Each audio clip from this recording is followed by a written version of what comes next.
All right, guys, today we are sitting on the new K-craft by Crescent. You guys, if you happen to have seen the other videos on the SUP that I rigged up to basically do the same thing, except this one does have a flat deck, it drains better. A lot of pluses to this. Plus, this one is fully customizable. It's got a, of course, leaning post or standing bar, however you want to call it. Multiple tie downs. Today we're running the Honda 50cc, first time on this craft. I do believe it's a little heavier than the other one. It could be wrong. Definitely a tad bit wider, it feels. Seat's a hell of a lot better, that's for sure. Minimal stowage up there. That doesn't go into the hull.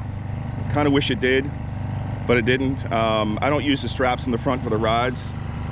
I kind of rig my own creation up here. One thing I will tell you that I wish it had was like kind of cam locks on this, just so you can kind of tilt it down out of the way when you're running and then bring it back up if you need it, because it almost will fit in front of that forward hatch. And then of course I wish it had cam locks down here to remove it, because it's kind of a pain in the butt to have to unscrew it every time when you're putting a cover on it. So yeah, like a bicycle cam lock would be kind of cool. Still running the tiller extension. Everything is plumb right down the middle. Have no idea how fast this will go. I'm assuming it'll be similar to the other one. I don't know, we'll get some run time on it, let you guys know, and then I'm gonna fish, man, and see how stable this thing really is. It already feels like it doesn't have the wobble in the back. The other one tend to have it because of the longer skeg, but it tracked really good. So let's see what this thing can do. I mean, it's sitting beautifully out of the water. The other one did take quite a bit of water over the back. I don't know if that was because of the fin, being that it was long and the hull kind of swept up. I don't know. We'll find out. So we're coming out of Julington Creek Marina. This is just hitting 4 miles an hour now. 3.94. 4-stroke squat. It's got a little rattle on top because of the pull cord extension. It's stainless, so it rattles. I don't know if you guys get that pickup on it, but this is 4. I'm not doing anything. So literally, beautiful day out today, flat, so this should be pretty true as far as numbers are concerned.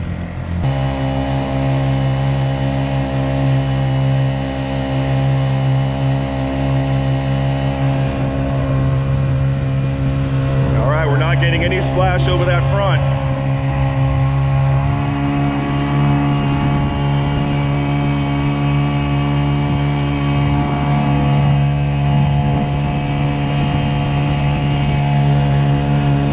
Like it's pushing it away pretty good.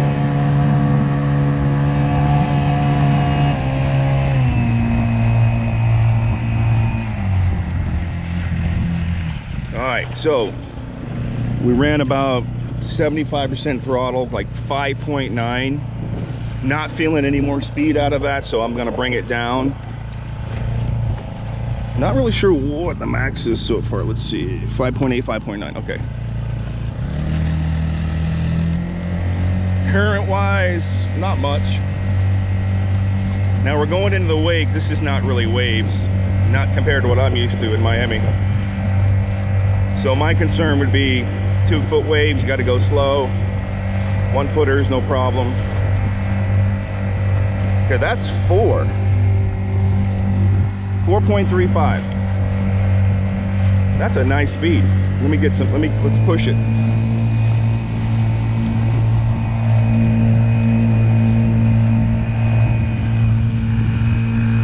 We're at like 4.9 on the cusp of 5.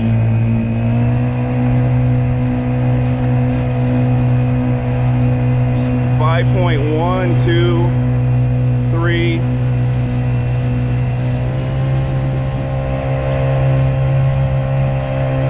Going into current.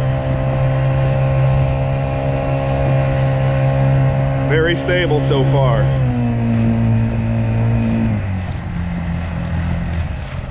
Very stable under power. All right, we're gonna go ahead and turn this thing. Let's see what it can do.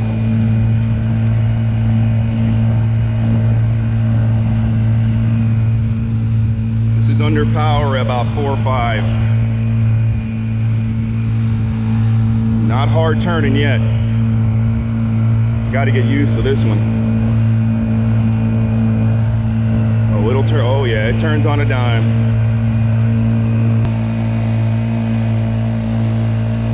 So now I'm gonna turn on my own dime here. Let's just see. Wow, this thing turns sharp. I'm doing about 4, almost 4 into the turn. Not saying that would be wise, but you can see the front diving. That's awesome. It's biting. It's biting real nice. That's a very pleasant speed, 4.3. So I don't think I'm gonna get more speed out of that. I might be able to get the nose up a little bit more. Not really worried about that, honestly. 50cc does fantastic on this, so I'm not really worried about more speed. The other boat was a little faster, I think, because it was lighter. But damn, this thing is stable. I will paddle it later, give you my ideas on it. Again, I only paddle when I feel like it because I'm lazy. We are weighted down. I'm about 215. Motor, gear, stowed material under the seat. So yes, it's got some weight on it. So if you're a skinnier guy, you're gonna go faster, probably in the 6s. Well, you'll definitely go in the 6s, and I'm sure on the right day I'll get in the 6s too. But it's got a nice current. If you look at it, we're stationary, it's moving. That's 4.3. That's not bad, man. I mean, you can tell in the water that she's not, I mean, she's moving. 2 clicks into the throttle. We got way more to go. But I tell you, the nose is, I mean, I don't know if it's fully redesigned, but I'm not getting that water over the nose. Although the other one I didn't either, but I will tell you the back's dry. If you guys can see that. The other boat, I would take a lot more water on the back. I see that they changed the skeg in the back and brought down the lower line of the hull, so that's definitely helping. I mean, if you look at the other boat in comparison, we're certainly underwater or very close to it. All right, so we're at Julington Creek. Been fishing about a half an hour under the bridge. Nothing right now. I'm gonna head out to the docks and just kind of feather the docks coming in, see what's around there. Maybe there's a flounder. Boat's fantastic, very, very stable. Even with my big body, even though I'm not that big, but still very stable. Never felt like I was gonna get kind of funky. So far, so good. Definitely appointments are perfect on it for the most part. A couple things I'm gonna change on it. But overall, first run, this thing is on point. Motorization is a must in the sense if you want to get there quick. You don't have to. It paddles really easy. I mean, it's not butter, but it's very, very easy to paddle.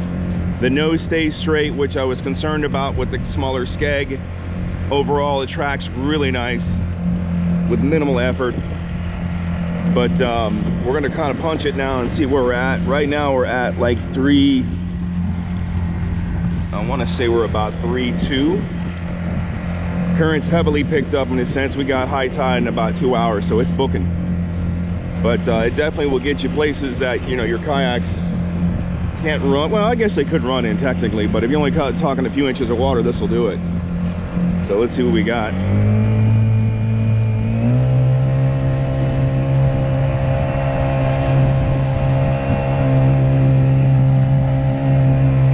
We're about 5.4.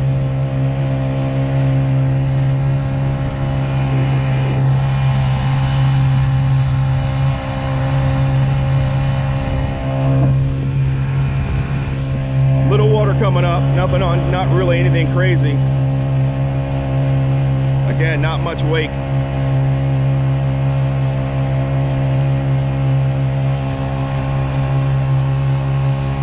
Might be able to lift the nose up a little more depending on the prop angle. I got to measure that. I didn't do it.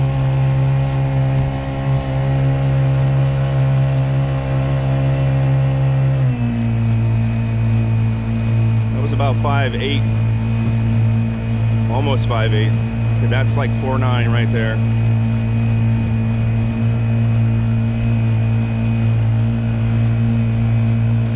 This thing gets it. All right, let me show you guys the setup real quick, because I always get people asking me, how do I start this thing from a distance? Well, there's no electric start, let's put it that way. I thought about it. I've built one. Kind of pointless, honestly. So what I do, just so you guys are clear, I do tie everything down, especially the stick. I've had this come completely out and go about, you know, 4 or 5 feet underwater. Wasn't pretty, sure I went up on YouTube, but long story short, the extended pull cord just ties into the top. That's why it's got a stainless steel link, and I just give it a tug. That's it, man. And I got a bad shoulder, so it doesn't take more than just literally a snap of the wrist, because the low decompression valve on that motor. And then I just tuck it under the seat here. I've never lost one. It rattles here and there, but I mean, whatever. You can't do that with a traditional engine, I'll tell you that right now. So all the guys that think you can, yeah, good luck on that. Trying to pull a heavy compression motor, yeah, that's exactly why I don't use them. I tried, it just doesn't work. You know, to be able to pull that over your shoulder, not even looking. I mean, literally, I don't do it looking, I just pop it and go. And you got 2 horsepower at your beck and call. So